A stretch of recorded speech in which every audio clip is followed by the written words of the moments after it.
மன்னரின் கனவு. மன்னர் கிருஷ்ணதேவராயருக்கு ஓர் எண்ணம் ஏற்பட்டது.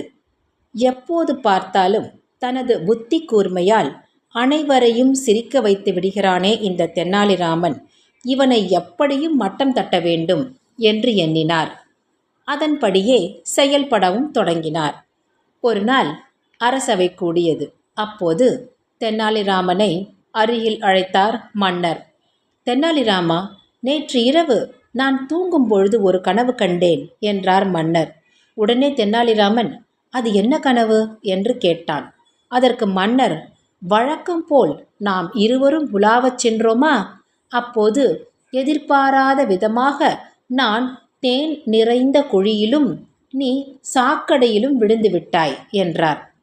இதை கேட்டதும் அரசவையில் உள்ளோர் அனைவரும் தெனாலிராமனை பார்த்து கேலியாக சிரிக்க ஆரம்பித்து விட்டனர்.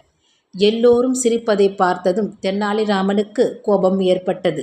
இருப்பினும் அதனை அடக்கிக் கொண்டு அரசரை பதிலுக்கு பதில் எப்படியும் மட்டம் தட்டியே தீருவது என கங்கணம் கட்டிக்கொண்டான். மறுபடியும் மன்னர் சொன்னார், நான் தேன் குழியிலிருந்து எழுந்து விட்டேனா, நீயோ அதிலிருந்து ஏற முடியாமல் தவித்து கொண்டிருந்தாய் அந்த சாக்கடையில் என்றார். அதை கேட்ட தெனாலிராமன், அதன் பின் என்ன நடந்தது என்று கேட்டான். அதற்கு நான் விழித்து கொண்டேனே என்றார் மன்னர். மறுநாள் அரசவை கூடியது. தெனாலிராமனும் வந்தான். மன்னரை பார்த்து, மன்னர் பெருமானே, தாங்கள் கனவு கண்டதாக சொன்னீர்களே, அதன் மீதி பகுதியை நான் நேற்று இரவு கனவாக கண்டேன் என்றான். அதை கேட்டது மன்னர், கனவு எப்படி இருந்தது என்றார். தாங்கள் தேன் குழியிலிருந்து கரையேறி நின்றீர்களா, நானும் எப்படியோ அந்த சாக்கடை குழியிலிருந்து கரையேறி விட்டேனா, இவ்விஷயம் மற்றவர்களுக்கு தெரியாமல் இருப்பதற்காக நான் உங்களை என் நாவால் நக்கி சுத்தப்படுத்தி விட்டேன்.